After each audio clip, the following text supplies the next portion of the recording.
and welcome to the first episode of Seen and Heard. My name's Jacqueline Postadian. I'm Greg Kleinschmidt. This is the podcast where we're going to watch every single film on Sight and Sound's top 100 best films of all time list. We're going to talk about their merits, we're going to talk about their faults, why they're incredible and or important. Or not. Yeah. And we'll be watching one film a week, and we're going to go in kind of this weird, like, zigzag order. Like, we're going to start with number one, and then we'll go to the bottom of the list, and then we'll go back to the top, and then back to the bottom. So yeah, this is the famous Sight and Sound list. This is one of the most well-respected lists of any publication. Sight and Sound is a magazine that is associated with BFI. Ever since 1952, they've been publishing this best ever list, 100 best films of all time. Every 10 years. They do it every 10 years, started in 1952. So the last one was in 2012. And next year is 2022. New list. Which means new list. Yeah. And the list itself is voted, this one, the 2012 one, was voted by 846 critics. And they were asked to vote for 10 of the greatest films of all time. And I don't know if they had to put them in order. I think they just had to give them 10 films that they think are the 10 greatest films. And then based on how many votes each one got, that's how they kind of organize it. So Vertigo was included on like the most amount of critics. Yeah, you know, there's 4 Godards. Way too many. 4 Bergmans. That's warranted. Yeah. Bergman is Bergman. 4 Hitchcocks. Sure. Come on. I think, okay, so, and then this kind of brings up like the fact that there's no Star Wars or the fact that The Wizard of Oz is not on this list. I truly believe that if a movie is in our collective subconscious, I think that in itself is saying something. It like qualifies it automatically? I believe so. Like just as like humanity, the fact that a movie is so recognizable. Like most people in the world have seen The Wizard of Oz.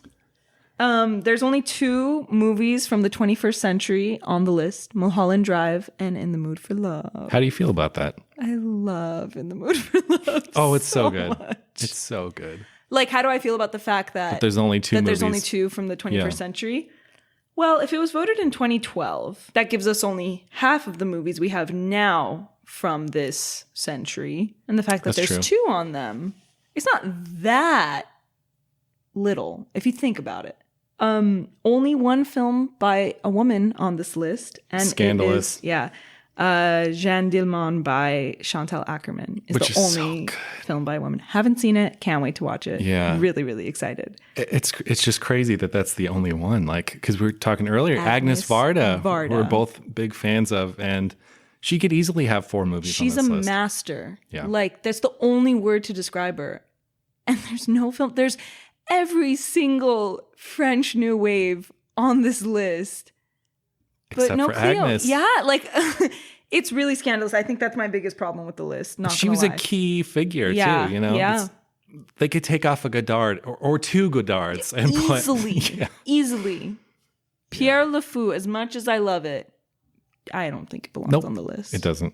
The BFI likes to brag that the 2012 list is the most like diverse and inclusive list that they've had to date, which I'm sure it is. 2 Scorsese's, Taxi Driver and Raging Bull. 2 Kubrick's, 2001 and Barry Lyndon. Oh, yeah. There's no Steven Spielberg on this list. And he is like, I think he's like the number 1 director on the AFI list. I think he has like 6 movies on that list. And he doesn't have a single one on this list, which I think is so interesting. Well, let me ask you this. If you could put a Spielberg movie on here, which one would it be? Just one? Because I do agree. He should be on here. He should have, honestly, like 2 at least movies on here. Which ones? You tell me yours. I mean, Raiders of the Lost Ark is one of my all-time favorite movies. And E.T. I was going to say E.T. and Jurassic Park are my favorite. Oh, yeah, I love Jurassic Park. Love Jurassic Park. And E.T.'s so sweet. There's something to say. Like, yeah, he's like the father of the blockbuster, but the blockbuster is still part of cinema. Yeah, it's a big part. We kind of started with those, right? Yeah. I mean, maybe not the blockbuster of today. Right. But the blockbuster of the 90s, of course. Yeah. Well, even at the beginning of cinema, it was mass entertainment. Yeah. It was this like spectacle that you would go and see. So yeah, and I think E.T.'s a spectacle for people of all ages, like absolutely, like the Wizard of Oz. It's timeless. There are only 2 Fellinis. Yeah, it's La Dolce Vita and 8.5, right? Yeah, those are the 2. I feel I like don't know those why are the 2. I was expecting more. Special shout out that Nashville's on the list because fuck yeah. Is that the only Altman? I think so. Yeah, I think Which I'm okay with. I'm not okay with, but like I'd rather have 4 Altmans than like 1 Godard. Really? Oh yeah, because you could easily put 4 Altmans on this list, and they'd all be like deserving. Like what 4 films of his? McCabe and Miss Miller, beautiful movie. Yeah, I love it. But great Leonard Cohen soundtrack. It is dreamy, anti-Western. Nashville obviously should be on here because it's one of the best movies ever made. I love 3 Women with Sissy Spacek and Shelley Duvall, and I'd probably put. You know what? This sounds scandalous, but I might put Popeye on here.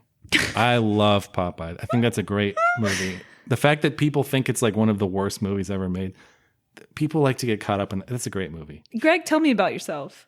Yeah. So I grew up in the San Francisco Bay Area. Would have just always loved movies from when I was a kid. Just ate them up. It's funny because no one in my family is like a particularly huge like movie buff. I don't know where the gene came from. I don't know. But I really don't know. It really takes like an external force to become this kind of person. I had a friend that lived up the street. He was 5 years older than me, and his brother had this huge VHS collection. Like he had all the Bond movies on VHS, and he had like Casino, and I was like 10, 11 years old, and seeing some of those. I remember seeing Casino for the first time like 10 or 11 and just being like, what? I'm like really disturbed by it. But yeah, it just kind of like my parents like movies, but they like, they like watching the same stuff over and over. Like they'd watch Vacation over and over, and they'd watch, they'd always show us like the Indiana Jones movies. So like I love those, but it's kind of that kind of stuff. Got it. And then sometime in high school, or maybe it was like maybe it was like 7th or 8th grade, I just kind of got this like wind of I just wanted to see everything. And so I started watching, Fellini and Woody Allen and Kurosawa and stuff. And it just and David Lynch was a big one at that age. And yeah, it was just, then I became this kind of like annoying kid. And I was like showing all my friends these movies, like especially in high school and stuff. Yeah. Like I remember giving them the DVD, like, no, you need to go watch this, like 8.5 or something.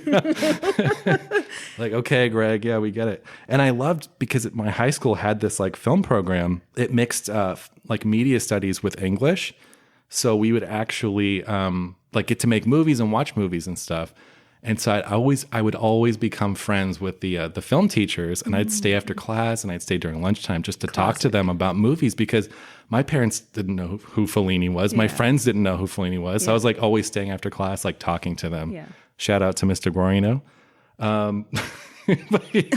So yeah, it was I was kind of an annoying kid about it, and was always, from an early age picked up my dad's camera, the camcorder, and was making movies, and was just a one-track mind. I was so annoying that I remember going on a camping trip with one of my friends. I think I was 15 or 16, and he was so annoyed with me talking about movies. And he said, he's like, Greg, I bet for like 24 hours, like I bet you that you cannot not talk about movies. I was like, of course I can not talk about movies. And then of course, like an hour later, I start talking about movies. Oh my God.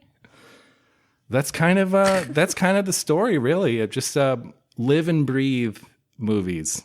So that was beautiful. Yeah, I've been in LA since 2014 and work in the industry, as an assistant. And so oh my God, same. It's almost like that's where we met. Tell me about yourself, Jackie. Oh no. Let's hear it. Let's hear the long version. I don't have that beautiful like Cinema Paradiso story that you just told. I wish I did. Yeah. I was born and raised in Los Angeles. And I've always loved movies all my life. But I also came from a household that watched the same movies on repeat. So I've seen like Shrek maybe 700 times. The first one? First one and second one. Also, The Grinch was big in our household. But yeah, I mean, and then like I'd say like in high school, I started exploring some of like the classic films that because my mom was great about showing me like classic films. We would watch, like Singing in the Rain was huge with her, An American in Paris. She's a big Audrey Hepburn fan. We watched like all of Audrey's movies. And then like in high school is when I really started branching out. And it's like, oh, like here's another movie Audrey's in with like this person. And then I started liking that person and I would watch their movies. I went to a really like small Armenian high school and we had a film club with like our English teacher.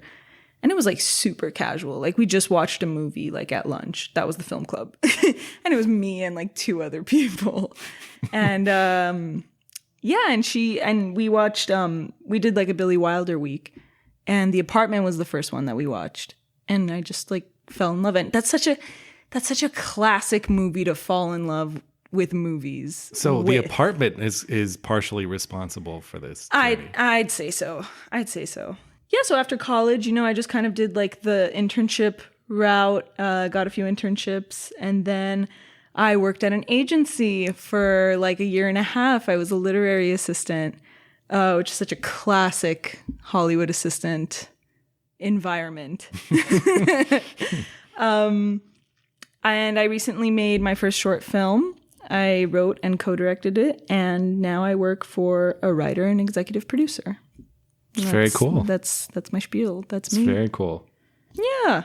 Cool. Well, yeah, that's us. That's us.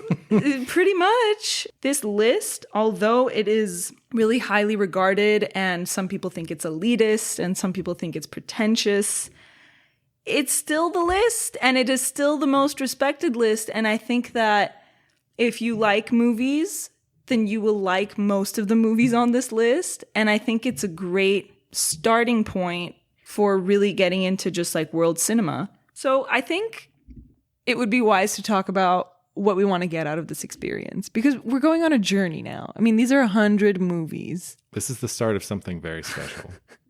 It is. And for me, I want to watch all these movies.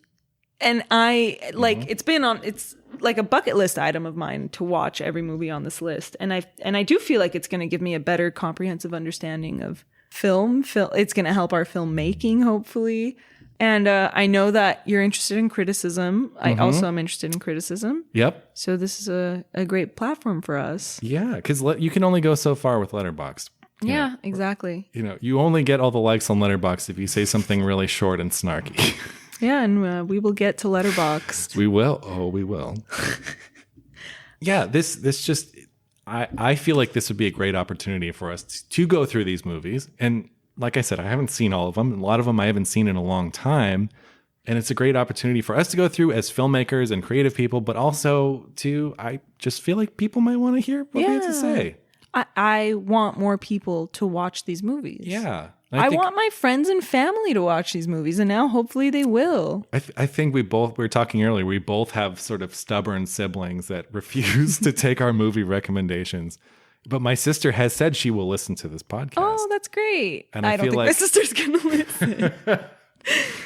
So hopefully, Julia, if you're listening, I feel like, she'll hear some of these, and we're talking for like an hour about the movie. And she's like, well, I got to see it now. Yeah. So hopefully, fingers crossed. All right. This is Jackie signing off. This is Greg. Thanks for joining us. See you guys next week.